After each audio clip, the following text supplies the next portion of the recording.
చేష్టలకి శక్తి నవ్వుతూ అతుల్య ఎదురుగా కూర్చుని, ఈ టైంలో ఇక్కడేం పనే బంగారం నీకు, క్లాస్ లేదా అని అడిగాడు. ఆ ప్రశ్నకి అతుల్య చిన్నగా తలెత్తి ఫార్మల్ వేలో మ్యాన్లీగా ఉన్న శక్తిని చూసి తన మనసు వశం తప్పుతున్నా కష్టంగా తనని తాను కంట్రోల్ చేసుకుని కాస్త కోపంగా, అసలు ఎవర్రా నువ్వు, ఏంటి నీ ధైర్యం, అయినా ఈ కాలేజ్లో అందరూ నా వైపు చూడడానికే భయపడుతుంటే నువ్వు ఏకంగా మాట్లాడడమే కాదు నాతో నీ ఇష్టం వచ్చినట్టు బిహేవ్ చేస్తున్నావు, పైగా అంటూ ఇంకా ఏదో మాట్లాడబోతున్న అతుల్య పెదాల మీద శక్తి వేలు పెట్టడంతో ఆమె మాటలకి బ్రేక్ పడడమే కాదు, తన పెదాల మీద అతని స్పర్శకి షాక్తో బిగుసుకుపోయింది అతుల్య. కళ్ళు పెద్దవి చేసి తన వైపు షాకింగ్గా చూస్తున్న అతుల్యని చూసి శక్తి నవ్వుకుంటూ, ఎందుకు బంగారం నీకంత ఆవేశం అని చుట్టూ చూసి అసలు ఆ లైబ్రరీలో ఎవరూ లేకపోవడంతో మళ్ళీ అతుల్య వైపు తిరిగి ఆమె పెదాల మీదున్న తన వేలిని వెనక్కి తీసుకుని పైకి లేచి, పద భోజనం చేసి వద్దాం అన్నాడు చాలా నార్మల్గా. ఈసారి శక్తి మాటలకి అతుల్యకి ఫ్యూజ్లు ఎగిరిపోయినట్టు అనిపిస్తుంటే మనసుని భయం కమ్మేస్తున్నా పైకి మాత్రం లేని ధైర్యాన్ని తెచ్చిపెట్టుకుని శక్తి వైపు కోపంగా చూస్తూ, పిచ్చా నీకు, అసలు ఎవరు నువ్వు, ఎందుకు నాతో ఇలా బిహేవ్ చేస్తున్నావు, అయినా నేను నీతో లంచ్ చేయడం ఏంటి అని అడిగింది. ఆమె పెదాలు ఒకటి చెబుతున్నా కళ్ళు మరొకటి చెబుతుండడంతో శక్తి చెరగని చిరునవ్వుతో పైకి లేచి అతుల్య ఎదురుగా టేబుల్ మీద కూర్చుని ఆమెకు లేవడానికి అవకాశం ఇవ్వకుండా ఆమె చైర్ మీద చెరోవైపు చేతులేసి బంధించి, పిచ్చే నాకు, నీ పిచ్చే పట్టింది, నేనెవరు అని అడిగావు కదా, నేను నీకు కాబోయే కాదు నా వరకు మనిద్దరికీ ఆల్రెడీ పెళ్ళైపోయింది కాబట్టి నేను నీ మొగుడిని, నువ్వు నా పెళ్ళానివి, అయినా మొగుడు లంచ్కి తీసుకెళ్తాను అంటే ఎగిరి గంతేయాలి గాని ఎందుకే ఓవర్ చేస్తున్నావు, నా అంతట నేనే అడిగాను అని బిల్డప్ ఇస్తున్నావా, అయినా ఏం పర్లేదు బంగారం, నువ్వేం చేసినా అది నాకు ఇష్టమే అన్నాడు ఆమె ముంగురులు సరిచేస్తూ. శక్తి మాటలు స్పర్శ అతుల్యని ఏదో మాయాలోకానికి తీసుకెళుతుంటే తనకి కొన్ని ఇంచుల దూరంలో ఉన్న అతని వైపు మైమరపుగా చూస్తూ ఉండిపోయింది.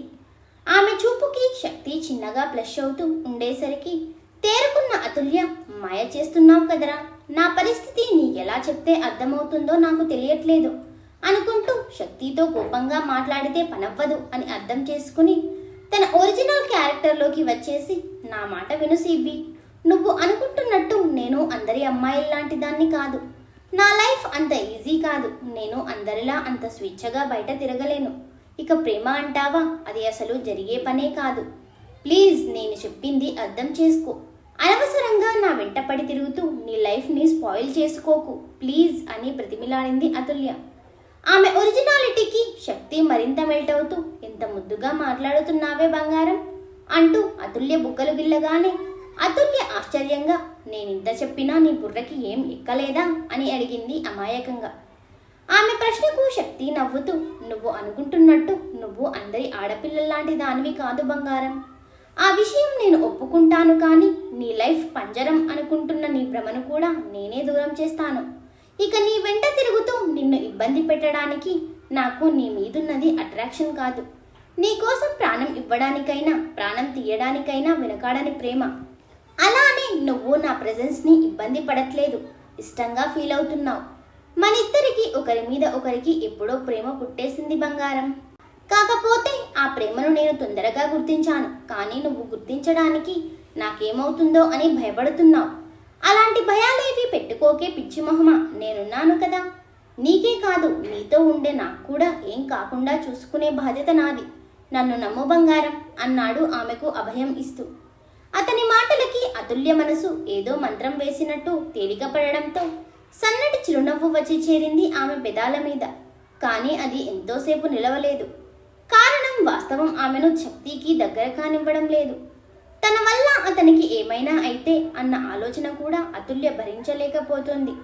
వెంటనే అతని నుండి దూరం జరిగి అక్కడి నుండి బయటకు వెళ్ళపోతుంటే అప్పటికే ఆమె హావభావాలు బట్టి ఆమె ఆలోచనలు అంచనా వేసిన శక్తి ఆమెకు అలా వెళ్ళే అవకాశం ఇవ్వకుండా ఆమె చెయ్యి పట్టుకుని ఒక్కసారిగా తన మీదకు గుంజుకుని ఆమె నడుం చుట్టూ చేతులు బిగించి, ఇంత చెప్పినా ఎందుకే నీకు ఇంత మొండి పట్టుదల అని అడిగాడు సూటిగా ఆమె కళ్ళల్లోకి చూస్తూ. అప్పటికే అతని స్పర్శకి గుండె జల్లుమంటుంటే ఇక అతని కళ్ళల్లో చిక్కితే ఖచ్చితంగా మాయ చేస్తాడు అని అప్పటికే ఎక్స్పీరియన్స్ అయిన అతుల్య అతని చూపుల నుండి తప్పించుకుని పక్కకి చూసి ప్లీజ్ సిబి నన్ను వదులు అనేసరికి శక్తి ఆశ్చర్యంగా ఈ సిబి అంటే అదేమైనా తమిళ్లో కొత్త తిట్టా అని అడిగాడు. ఆ మాటకు అతుల్య తానున్న పరిస్థితి మర్చిపోయి అందంగా నవ్వేస్తూ కాదు గాని నేను నిన్ను అలానే పిలుస్తాను అనింది అదే చిరునవ్వుతో. శక్తి ఆమె చిరునవ్వుని ఇష్టంగా చూస్తూ సరే నీ ఇష్టం వచ్చినట్టు పిలువు, కానీ నాకు చాలా ఆకలిగా ఉండే, నువ్వేమో అనవసరంగా టైం వేస్ట్ చేస్తున్నావు అనడంతో అతుల్యకి ఎందుకో బాధగా అనిపించింది. నీరసంగా ఉన్న అతని మొహాన్ని చూస్తూ బాధగా ఆకలేస్తుంటే నా దగ్గరికి ఎందుకు వచ్చావు సిబి, వెళ్ళి లంచ్ చేయొచ్చు కదా అనగానే ఇక శక్తికి ఓపిక నశించి అతుల్యని తన 2 చేతుల్లో ఎత్తుకుని ఆమె కంగారులో అరవబోతే ష్ అంటూ కళ్ళతోనే సైగ చేయడంతో బొమ్మలా బిగుసుకుపోయి శక్తినే భయంగా చూస్తూ ఉంది అతుల్య.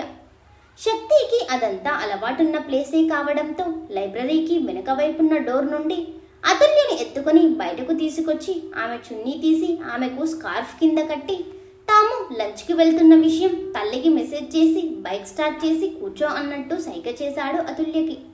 అప్పటి నుండి బొమ్మలా బిగుసుకుపోయిన అతుల్య శక్తి అలా సైగ చేసేసరికి తేరుకుని భయంగా చుట్టూ చూసింది. అసలు ఆ దరిదాపుల్లోనే మనిషి అన్నవాడు ఎవడూ కనిపించకపోవడంతో ఆఖరి ప్రయత్నంగా అక్కడి నుండి పారిపోవడానికి ట్రై చేసింది అతుల్య. కానీ శక్తి ఆమెకి ఆ ఛాన్స్ ఇవ్వకుండా తానే ఆమెను లాగి బైక్ మీద కూర్చోబెట్టి ఆమె చేతులు తన నడుం చుట్టూ చుట్టుకుని బంగారం గట్టిగా పట్టుకో అంటూ ఆమెకు తేరుకునే అవకాశం ఇవ్వకుండా వెంటనే బైక్ స్టార్ట్ చేశాడు శక్తి. ఎప్పుడో చిన్నప్పుడు తండ్రి బైక్ తప్పితే ఇప్పటి వరకు బైక్ ఎక్కిన ఎక్స్పీరియన్స్ లేని అతుల్య తనెక్కడ పడిపోతుందో అన్న భయంతో శక్తి నడుం చుట్టూ ఉన్న తన చేతుల్ని ఇంకాస్త బిగించి శక్తి వీపు మీద తలానించి కళ్ళు మూసుకుంది భయంగా. ఆమె భయం అర్థం చేసుకున్న శక్తి తనని చుట్టుకున్న ఆమె చేతుల్ని పట్టుకుని సౌమ్యంగా బంగారం నీకేం కాదు కళ్ళు తెరవ్వే అనడంతో ఎలాగో ధైర్యం తెచ్చుకుని నెమ్మదిగా కళ్ళు తెరిచిన అతుల్యకి శక్తి చాలా బ్యాలెన్స్డ్గా డ్రైవ్ చేయడంతో నెమ్మదిగా బైక్ రైడ్కి కాస్త అలవాటు పడి ఆ రైడ్ని ఆస్వాదిస్తూ చుట్టూ చూస్తూ ఉంది. శక్తి ఆమెను సైడ్ మిర్రర్ నుండి చూసి కాస్త రిలాక్స్ ఫీల్ అయ్యి ఒక మంచి బిర్యానీ సెంటర్ దగ్గరికి తీసుకెళ్లి ఇద్దరికి మిక్స్డ్ బిర్యానీ ఆర్డర్ ఇచ్చి దానికోసం వెయిట్ చేస్తూ చుట్టూ జనాన్ని వింతగా ఆశ్చర్యంగా చూస్తున్న అతుల్యని గమనిస్తూ ఉన్నాడు శక్తి. ఇంతలో ఆర్డర్ రావడంతో ఆ ప్యాకెట్స్ తీసుకుని దారిలో వాటర్ బాటిల్స్ కూల్ డ్రింక్స్ తీసుకుని ఒక అందమైన ప్లేస్కి తీసుకెళ్లాడు శక్తి. అక్కడంతా చుట్టూ చెట్లతో ఒక అందమైన కొలనుతో చూడడానికి చాలా బాగుండేసరికి అతుల్య ఆ కొత్త ప్రపంచాన్ని ఆశ్చర్యంగా చూస్తూనే కొత్త అనుభూతిని చెందుతూ తనకి తెలియకుండానే శక్తి చేతిని చుట్టేసి అతని భుజం మీద వాలి ఈ ప్లేస్ చాలా బాగుంది సిబి, నీకు తెలుసా నేను ఇంతవరకు సెక్యూరిటీ లేకుండా ఎవరికీ చెప్పకుండా ఇలా ఎప్పుడూ బయటకు రాలేదు, వచ్చే ధైర్యం చేయలేదు అనింది తన రొటీన్ బోరింగ్ లైఫ్ గుర్తు చేసుకుంటూ. ఆ మాటకి శక్తి నవ్వుతూ బిర్యానీ పార్సల్ ఓపెన్ చేసి ఒక ముద్ద అతుల్య నోటి దగ్గర పెట్టేసరికి శక్తిని ఆశ్చర్యంగా చూస్తూ అతని ప్రేమకు కళ్ళల్లో సన్నటి కన్నీటి పొర ఏర్పడడంతో నేనంటే నీకెందుకంత ఇష్టం, అసలు ఇదంతా ఎందుకు చేస్తున్నావు సిబి అని అడిగింది ఏడ్చేస్తూ. ఆ ప్రశ్నకి శక్తి నవ్వుతూ ఆమెను తన గుండెల్లో పొదుముకున్నాడు. ఆమె తనకి తెలియకుండానే శక్తి గుండె చప్పుడు వింటూ ఉంటే శక్తి ఆమె నోటికి ముద్దను అందిస్తూ నువ్వంటే నాకెందుకు అంత ఇష్టం అంటే దానికి నా దగ్గర ఆన్సర్ లేదు బంగారం, కానీ ఎంత ఇష్టం అంటే మాత్రం నాకు నీ మీదున్న ఇష్టానికి హద్దులు లేవని మాత్రం చెప్పగలను అంటూ ఆమెకు కబుర్లు చెబుతూ ఆమె ఇష్టంగా తింటుంటే ఆమెకు తినిపించడం పూర్తి చేశాడు. కాసేపటికి తినిపించడం అయిపోగానే అక్కడే ఉన్న కొలను దగ్గర కూర్చున్నారు ఇద్దరు. మొదటిసారి అతుల్య అక్కడి వాతావరణాన్ని చూసి చిన్నపిల్లలా మారి ఆ నీళ్లతో ఆడుతూ అల్లరి చేస్తుంటే శక్తి ఆమెలో ముద్దుగా ఉన్న పసితనాన్ని మురిపెంగా చూస్తూ ఒక్కసారి నువ్వు నీ చుట్టూ ఉన్న ప్రపంచానికి అలవాటు పడితే ఈ స్వేచ్ఛ కోసం నువ్వే నీ బలహీనతలతో పోరాడతావు బంగారం, అప్పుడే నేను కోరుకుంటున్న అతుల్య బయటకు వస్తుంది అని నవ్వుకున్నాడు.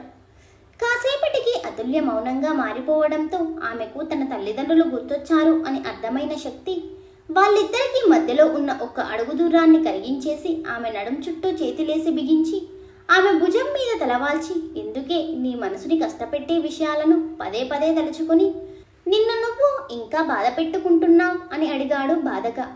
శక్తి స్పర్శతోనే ఫ్రీజ్ అయిన అతుల్యకి శక్తి వెచ్చటి ఊపిరి తన మెడవంపులో తాకుతుంటే ఆ తాకిడికి శరీరమంతా జల్లుమంటూ తెలియని పరవశానికి గురవుతూ బిడియంతో గట్టిగా కళ్ళు మూసుకుంది అతుల్య. అతుల్య భుజం మీదున్న శక్తికి ఆమె శ్వాసలో వచ్చిన తేడా, ఆమె పిడికిలతో నలుగుతున్న చున్ని, చిన్నగా వణుకుతున్న ఆమె శరీరం అన్నీ గమనించగానే అదంతా తన వల్లే అని తెలిసి లోలోనే నవ్వుకుంటూ, ఎవర్రా నువ్వు అని పైకి విసుక్కుంటున్నావు, కానీ నేనంటే నీ మనసులో ఎలాంటి ఫీలింగ్ లేకపోతే నా టచ్ని ఎలా ఫీల్ అవ్వగలుగుతున్నావు బంగారం? ఏ ఆడపిల్ల తనకి ఇష్టం లేని మగాడిని తన కాలి చిటికెన వేలు కూడా తాకనివ్వదు. మరి అలాంటప్పుడు నేను నీకు ఇంత దగ్గరగా ఉన్నా నువ్వు నన్ను ఎందుకు ఏమనలేకపోతున్నావు అని అడిగాడు ఆమె మెడవంపులో ముద్దు పెడుతూ. శక్తి ప్రశ్నలకి కాస్త స్పృహలోకి వచ్చిన అతుల్య అతని పెదాల స్పర్శకి ఒక్కసారిగా ఉలిక్కిపడి శక్తిని తన నుండి దూరం నెట్టేసింది. అతని స్పర్శకి ఎక్కడ అతనికి సరెండర్ అయిపోతుందో అన్న భయంతో. కానీ శక్తి అది ముందే ఊహించేసరికి తనని తాను బ్యాలెన్స్ చేసుకుని రాక్షసి అని మనసులోనే తిట్టుకుంటూ, నీకు నిమిషానికి ఒక రకంగా తిక్కలేస్తుందేంటే మెంటల్ దానా అని తిట్టుకుంటూ లేచి సరిగా కూర్చున్న శక్తిని చూసిన అతుల్య, రేయ్ నీకింత ధైర్యం ఉంటే నాకే ముద్దు పెడతావురా అంటూ శక్తిని కొట్టడం మొదలుపెట్టింది. ఆమెకున్న ఓపికకి ఆమె కొట్టే దెబ్బలు శక్తికి తన మీద జస్ట్ ఈగవాలినట్టు అనిపిస్తుంటే, దేవుడా ఒక పోలీసోడిని పట్టుకుని ఇది అరే ఒరే అంటుంది. ఈ విషయం బయట తెలిస్తే నా పరువేం కావాలి? అయినా ఇదేంటి ఇంత బలంగా ఉంది? ఇదిలానే ఉంటే రేపు మా పిల్లల్ని క్యారీ చేయడం కూడా కష్టమే దీనికి. అయినా దీన్ని తిండి విషయంలో ప్యాంపర్ చేయకూడదు, సీరియస్గానే ఉండాలి అని ఆమెతో ఫ్యూచర్ ఊహించుకుని నవ్వుకుంటూ తనని కొట్టి కొట్టి అలసిపోయిన అతుల్యని లాగి తన ఒడిలో పడుకోబెట్టుకున్నాడు. కానీ ఆమె గింజుకుంటూ శక్తి ఒడిలో నుండి పైకి లేచే ప్రయత్నం చేసింది గాని శక్తి ఆమెకు ఆ అవకాశం ఇవ్వకుండా గట్టిగా పట్టుకున్నాడు. పైగా నువ్వు మాట్లాడకుండా కాసేపు సైలెంట్గా నిద్రపోకపోతే ఈసారి ఎక్కడ ముద్దు పెడతానో నాకే తెలియదు, ఆ తర్వాత నీ ఇష్టం అన్న శక్తి మాట పూర్తి కాకముందే అతుల్య గప్చుప్గా కళ్ళు మూసుకుంది. నిజంగా శక్తి ఎక్కడ ముద్దు పెట్టేస్తాడో అన్న భయంతో. ఆమె భయానికి శక్తి చిన్నగా నవ్వుకుని ఆమె నుదుటిపై ముద్దు పెట్టి ప్రేమగా ఆమె తలనిమురుతూ కాసేపు నిద్రపో బంగారం అనడంతో అసలు రాత్రంతా నిద్రలేని అతుల్య ఇక కాదు కూడదు అనకుండా నెమ్మదిగా కళ్ళు మూసుకున్న అతుల్యకి హాయిగా నిద్ర పట్టేసింది. కారణం ఆమె శక్తి ఒడిలో అమ్మ ప్రేమనే కాదు, అతని దగ్గర నాన్న చూపించే కేరింగ్, భద్రత కూడా తెలుస్తుంటే ధైర్యంగా నిద్రపోయింది ఆమె. శక్తి మత్తుగా నిద్రపోతున్న అతుల్య తలనిమురుతూ ఆమె నుదుటి మీద ముద్దు పెట్టి ఆమె ముంగురులు సరిచేస్తూ, నీ మనసులో నేనున్నాను అన్న క్లారిటీ నాకెప్పుడో వచ్చేసింది బంగారం. కానీ నువ్వు నన్ను ఎందుకు దూరం పెట్టాలి అనుకుంటున్నావో నాకు ఈరోజే అర్థమైంది. నీ భయాన్ని నువ్వే అధిగమించాలి బంగారం. నీకోసం ఎవరో రావాలి అని నువ్వు ఎలా ఎదురు చూడట్లేదో నేను కూడా నీకు నువ్వుగా నీ భయాలన్నిటినీ పక్కన పెట్టి నీకోసం నువ్వు నిలబడాలి అని కోరుకుంటున్నాను. నేనెప్పుడూ నీ నీడగా నీకు తోడుంటాను, కానీ నువ్వు ధైర్యంగా అన్నిటినీ ఎదుర్కొని ముందుకు వెళ్ళాలి బంగారం అనుకున్నాడు శక్తి. అదెప్పటికి జరగాలి? అతుల్య తన తల్లిదండ్రులను కోల్పోయాక ఇంత మత్తుగా హాయిగా నిద్రపోవడం ఇదే మొదటిసారి. శక్తి ఒడిలో అమ్మ పొత్తిళ్లలో వెచ్చదనమే కాదు, నాన్న దగ్గర దొరికే భద్రత కూడా దొరికేసరికి అతని నడుమును చుట్టేసి పొట్టలో తలదాచుకుని కాసేపటికి మరింత ఫ్రీగా అతన్ని చుట్టుకుని నిద్రపోయింది. సాయంత్రం పక్షులు గూటికి చేరుతూ కిలకిల రావాలు చేస్తుంటే ఆ శబ్దం అతుల్య చెవులను కొత్తగా తాకడంతో నెమ్మదిగా నిద్రలేచిన అతుల్యకి తన వైపే చూస్తూ కూర్చున్న శక్తిని చూడగానే అందంగా విచ్చుకున్నాయి ఆమె పెదాలు. కానీ అంతలోనే తను ఎక్కడుందో చూసుకోగానే వెంటనే శక్తి ఒడిలో నుంచి లేచి, నేను ఇంతసేపు ఎలా నిద్రపోయాను అని భయపడుతూ, సిపి నేను కాలేజ్లో లేను అని తెలిస్తే చాలా పెద్ద గొడవ అయిపోతుంది, ఇప్పుడెలా అని భయపడుతున్న అతుల్య చేయి పట్టుకుని దగ్గరికి లాక్కుని ఆమె కళ్ళల్లోకి చూస్తూ, ఎందుకే ప్రతిదానికి ఆ భయం? ఏం కాదు, నేనున్నాను కదా, నేను చూసుకుంటాను అంటూ తన పక్కనే ఉన్న మరో పార్సల్ తీసి అతుల్య చేతికిచ్చి, ఈ చాట్ తిని తొందరగా వెళ్ళిపోదాం అనడంతో ఇక అతుల్య కూడా కాదు కూడదు అనకుండా ఆ చాట్ ముందుగా శక్తికి ఒక స్పూన్ అందించింది. అతుల్య చేసిన పనికి శక్తి తన బుగ్గ సొట్టలు కనిపించేలా అందంగా ఒక స్మైల్ ఇచ్చేసరికి అతుల్య సిగ్గుని బయటకు తెలియనివ్వకుండా తను తింటూ అతనికి తినిపించింది. మొత్తానికి కాసేపటికి ఇద్దరూ తిరిగి కాలేజ్కి స్టార్ట్ అయ్యారు. శక్తి అతుల్యను ఎలా అయితే లైబ్రరీ నుండి బయటకు తీసుకొచ్చాడో అలానే జాగ్రత్తగా తీసుకెళ్లి ఆమెను లోపల వదిలిపెట్టి, రేపు రావడం కుదరదు బంగారం, జాగ్రత్త, వీలు చూసుకుని ఎల్లుండి వస్తాను, బాయ్ అంటూ అతుల్యని గట్టిగా హక్ చేసుకుని ఆమె నుదుటి మీద ముద్దు పెట్టి తను లోపలికి ఎలా వచ్చాడో అలానే బయటకు వెళ్ళిపోయాడు. అతుల్య వెళుతున్న శక్తి వైపు చూస్తూ కన్నీళ్లు పెట్టుకుంటూ ఇటూ తేల్చుకోలేని అయోమయంలో పడిపోయింది. ఇదంతా వీళ్ళకి తెలియకుండా ఒక వ్యక్తి గమనిస్తూనే ఉన్నారు. కాసేపటికి లైబ్రరీలో వాల్ క్లాక్లో టైం చూసి కాలేజ్ వదిలిపెట్టే టైం కావడంతో అతుల్య మౌనంగా అక్కడి నుండి బయటకు వచ్చేసింది.